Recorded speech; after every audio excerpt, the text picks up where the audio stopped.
A homogeneous rod OA of mass m1 and length 2a is freely hinged at O to a fixed point. At its other end is freely attached another homogeneous rod AB of mass m2 and length 2. The system moves under gravity. Find the equation to determine the motion. कहीं आया इसका oxidation? तो आपको general equation of motion निकालनी है इसकी। ऊपर वाली लेग मास है m1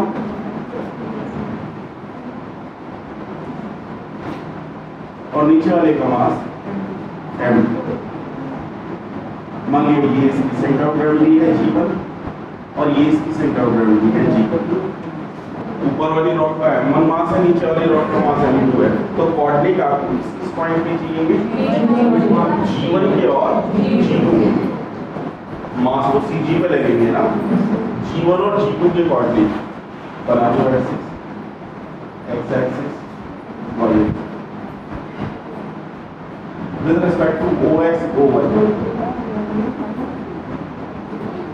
coordinates of g1 and g2। जरा g1 के बताओ, ये हुआ x कोऑर्डिनेट तो a sin थीटा और y coordinate a cos theta, a sin theta a cos theta. तो Vg1 आ जाएगा a square theta dot g2 point के कोऑर्डिनेट g2 के सर्च करो, g2 वाले में ये और ऐड हो गया ना, किसमें इसमें 2a sin थीटा ये हो गया प्लस b sin फाइ, नीचे वाले की तो b लगेगा 2a sin theta plus b sin phi and 2a cos theta plus b cos Vg2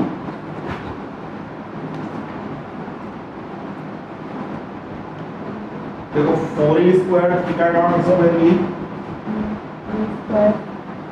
plus b square phi dot square ये plus 4ab theta dot phi dot cos theta minus therefore kinetic energy E is equal पहली rod की m1 Vg1 square, ये तो translational है rotational, plus half I पहली rod कितना है ये बना दिया है वर्टिकल के साथ theta theta dot square plus half m2 Vg2 का square plus half I phi dot square. E is equal to half m1 Vg1 का स्क्वायर that is a square theta dot square plus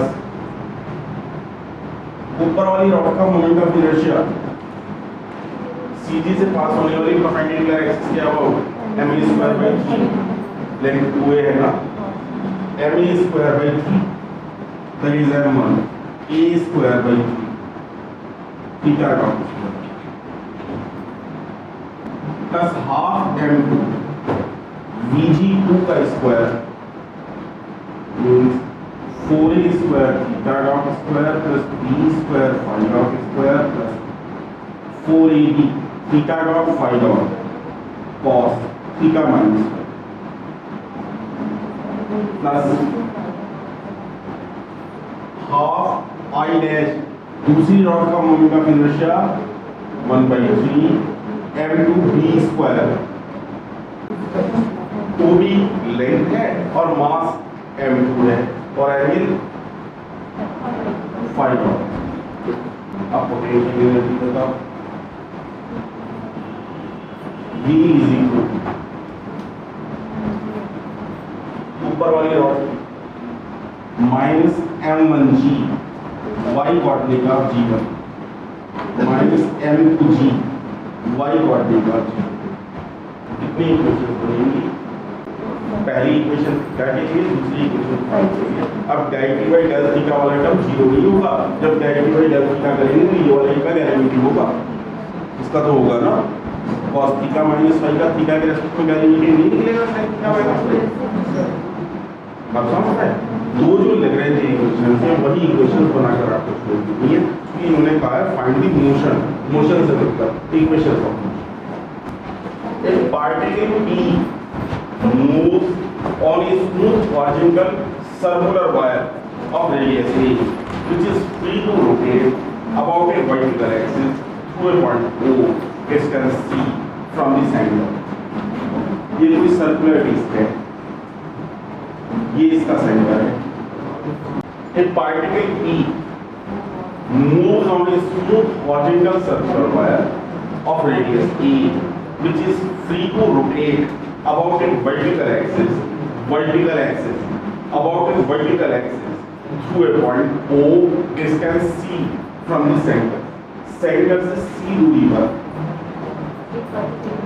यहाँ पर एक point O है और पूरा का पूरा ये O पॉइंट के साथ ये सर्कुलर वायर घूम रहा है वर्टिकल एक्सिस के अबाउट ऐसे ही एक्सिस बनाकर पूरे घुमाया जा रहा है। इसकी सर्कमफेरेंस पर ये कोई पार्टिकल चल रहा है। If angle PCO is equal to theta, show that this one, where omega is the angular velocity of wire,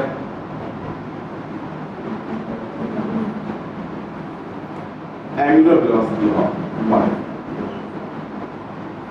और radius कितनी है? The radius of circular ring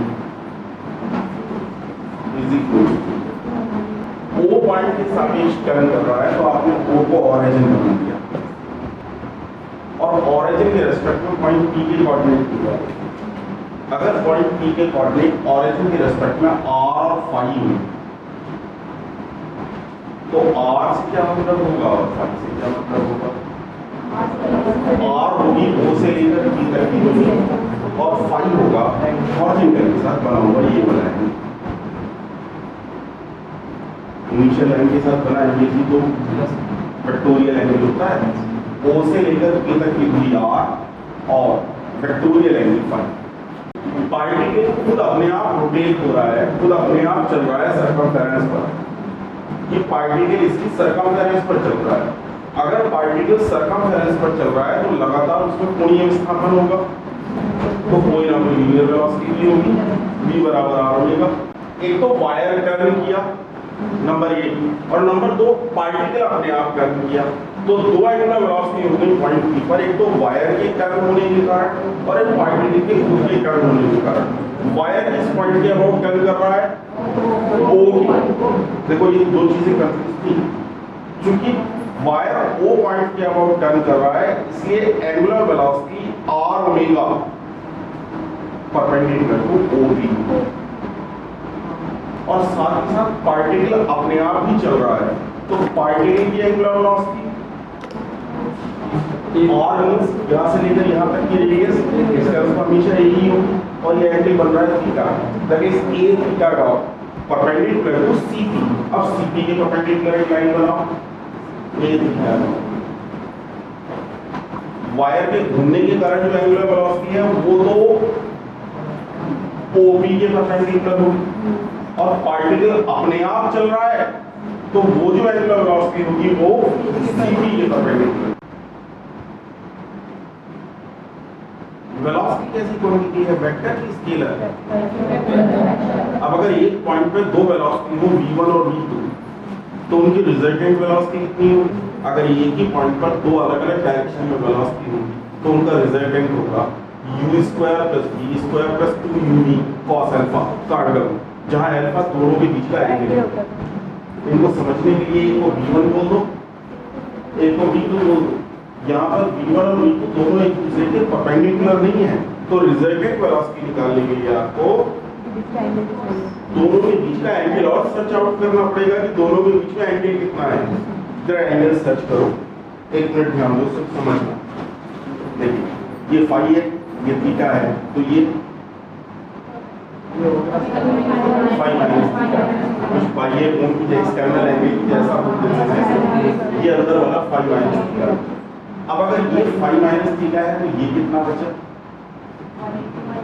जो r ओमेगा है तो OP के परपेंडिकुलर है। अगर ये वाला फाई माइनस थीटा है तो 90 माइनस फाई माइनस थीटा बचा। और ये कितना बचा, ये जो लाइन से ये क्या डॉट बना, ये उसी के परपेंडिकुलर है। 90 माइनस 90 माइनस 5 माइनस क्या लगेगा, 5 minus theta, 5 minus. Therefore, the resultant velocity at T v square is equal to v1 square plus v2 square plus 2v1 v2 cos, दोनों के बीच का एंगल 5 माइनस थीटा है ना, cos 5 minus, that is v square is equal to v1 square means a square theta dot square plus r square omega square plus 2ar omega theta dot cos 5 minus kinetic energy T is equal to particle का मास इसकी ये m है half m v square,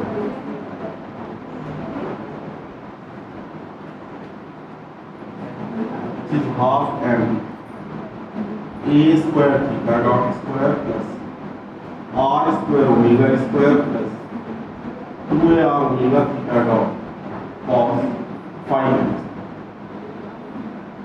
अब potential energy निकालो, V is equal to कहीं भी हो particle इस पूरी सरकमफेरेंस में कहीं भी चले, इससे कोई ना मतलब, हर जगह सेंटर से तो बराबर दूरी पर होगा ना, होगा ना, होगा कितनी दूरी पर, mg, या तीन जनरलाइज कोऑर्डिनेट है r थीटा फाई। रेडियस तो रिंग की रेडियस ये है वो ना बदले, ये c ना बदलेगा दोनों के बीच की दूरी, लेकिन r तो बदलेगा ना, r भी बदलेगा, थीटा भी बदलेगा, फाई भी बदलेगा। दैट इज तीन जनरलाइज कोऑर्डिनेट में फिलहाल ये क्वेश्चंस दिख रहा है, लेकिन इनको जनरलाइज कोऑर्डिनेट कभी नहीं कहा जा सकता, क्योंकि जनरलाइज कोऑर्डिनेट तो इंडिपेंडेंट होते हैं। ऐसा तो नहीं कि कहीं डिपेंड कर रहा है डिपेंड। देखो कैसे, ये c है, ये पूरी रेडियस a है, ये r है। अगर किसी ट्रायंगल में तीनों साइड्स पता हो और बीच का एंगल पता हो तो हम cos a बराबर b square plus c square minus, ऐसे फॉर्मूला नहीं होता है in triangle, CTO cos theta बराबर cos का फॉर्मूला लगाइए। यहाँ हमें ये देखना पड़ेगा कि थीटा के सामने वाली साइड कौन सी है, थीटा के सामने वाली साइड है, और फॉर्मूला होगा a square plus c square minus r square upon 2ac,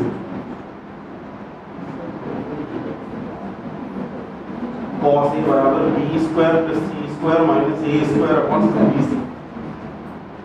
ये पढ़ा है तुमने आपने, जब cos c बराबर a square plus b square minus, मतलब जिस एंगल का आप cos निकाल रहे होते हो उसके सामने वाली साइड घटती है, तो अगर मैं cos थीटा निकालूंगा तो थीटा के सामने वाली साइड तो r हो गई ना, a square plus c square minus r square upon 2ac, क्या से r स्क्वायर की वैल्यू निकल आई, r square is equal to a square plus c square minus 2ac cos theta. इसका मतलब ये हुआ कि r और थीटा तो डिपेंड कर रहे हैं एक दूसरे पर, इंडिपेंडेंट कहां हुए, अगर सब जगह r का मान थीटा के टर्म में रख दो तो जनरलाइज कोऑर्डिनेट ठीक ना रहे, तो आपने सामने ही परपेंडिकुलर डाल दिया, इसका नाम से O पॉइंट से CP पर परपेंडिकुलर डाल दिया। अगर O पॉइंट से CP पर परपेंडिकुलर डाला, जहां वो परपेंडिकुलर जाकर मिला उसका नाम रख दिया है, ये एंगल कितना है, ये एंगल राइट एंगल। जरा PN बताना, PN कितना होगा, ऊपर वाले ट्रायंगल ONP में, इन ट्रायंगल ONP ये राइट एंगल है, ये एंगल 5 माइनस थीटा है, हाइपोटेन्यूज तुम्हें पता है r है ना, हाइपोटेन्यूज। अगर हाइपोटेन्यूज r आपको मालूम है तो ये वाला तो बचेगा सामने साइन, ये वाला होगा cos, r cos 5 माइनस। अगर Pn ही निकालना है तो Pn तो Cp में से Cn माइनस करके भी निकल जाएगा।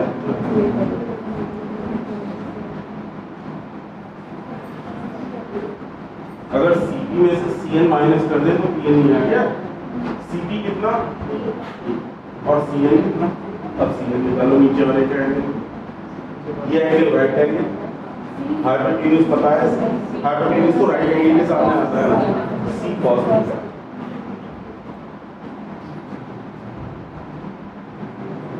इसका मतलब फाई और थीटा में भी रिलेशन है, ये रिलेशन तो फाई और थीटा में भी आ गया। जब फाई और थीटा में भी रिलेशन है और आर और थीटा में भी रिलेशन है तो जनरलाइज कोऑर्डिनेट 3 का रहेगा, क्योंकि जनरलाइज कोऑर्डिनेट इंडिपेंडेंट कोऑर्डिनेट होते हैं, फिलहाल रिलेशन आ रहा है आंसर में, इसलिए केवल एक ही जनरलाइज कोऑर्डिनेट का थीटा कट को ये सारी में से देयरफॉर p बराबर हाफ m, सबको एक जनरलाइज कोऑर्डिनेट में लेकर आओ, a square theta dot square, किसी एक के टर्म में आंसर लेकर आना है जो भी आपके पास आसानी से निकल जाएगा। r स्क्वायर का मान थीटा के टर्म में रखा जा सकता है plus omega square, r square का मान है a square plus c square minus 2ac cos theta, केवल थीटा में रखना है, टर्म को फाई को हटाना है, तो cos फाई माइनस थीटा ये और r ये दोनों की वैल्यू रखो, बचा 2a omega theta dot, 2a omega theta dot है ना। अब अंदर बचा r cos phi minus theta, r cos phi minus theta का मान रख दिया a minus c cos theta. अब बताओ ये एक्सप्रेशन कितने जनरलाइज कोऑर्डिनेट है, केवल एक थीटा, r भी खत्म हो गया, इसमें से फाई भी खत्म हो गया। क्यों खत्म हो पाए, क्योंकि उनके बीच में रिलेशन जो डिपेंडेंट जनरलाइज कोऑर्डिनेट तो इंडिपेंडेंट कोऑर्डिनेट होते हैं, और v बराबर mg Lagrange equation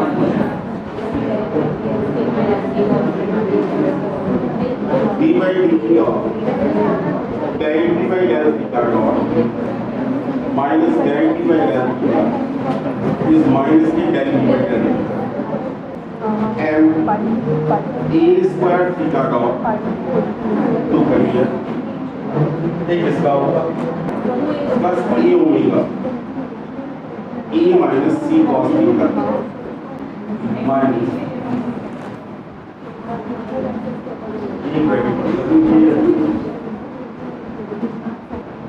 minus theta theta के रेस्पेक्ट में डिफरेंशियल, थीटा के रेस्पेक्ट में इस टर्म का भी होगा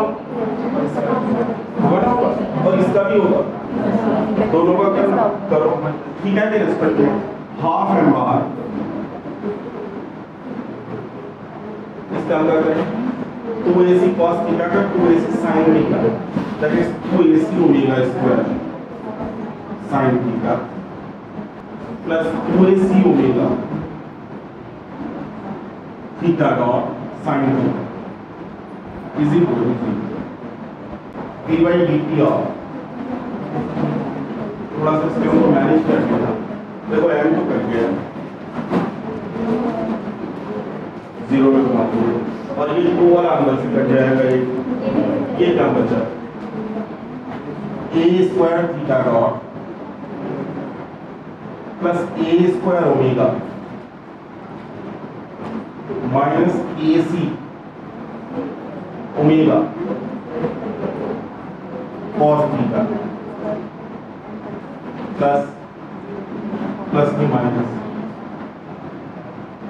ac omega square sin theta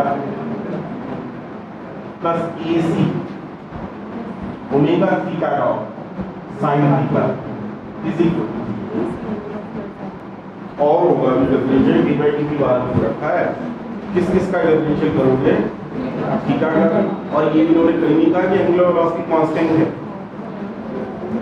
वैसे भी आप आंसर भी देख सकते हो ओमेगा डॉट में आ रहा है, इसका मतलब ओमेगा को भी इन्होंने टाइम का फंक्शन माना है, डिफरेंशिएट करो थीटा का भी और ओमेगा का, पहले टर्म का a square theta double dot plus a square omega dot omega का भी तो होगा, यहाँ by parts minus a c constant, omega का omega dot cos theta is as such plus omega is as such cos theta का minus के sine theta और theta का टाइम के रेस्पेक्ट में कर रहे हैं minus a c omega square sine theta plus a c omega theta dot sine theta is equal to, लेकिन ये कब करिए इसे इसी को अंदर गुणा करेंगे तो a c omega sine theta theta dot plus का a c omega theta dot sine theta minus का कौन सा बेटा ये वाला था इसका सब तो आ गया सर। एक कॉमनली कर ऑफ काट देते हैं, ये theta double dot plus A omega dot minus C omega dot cos theta, एक काट दिया ना, एक यहाँ से minus C omega square sine theta is equal to कुछ ऐसा ही आंसर।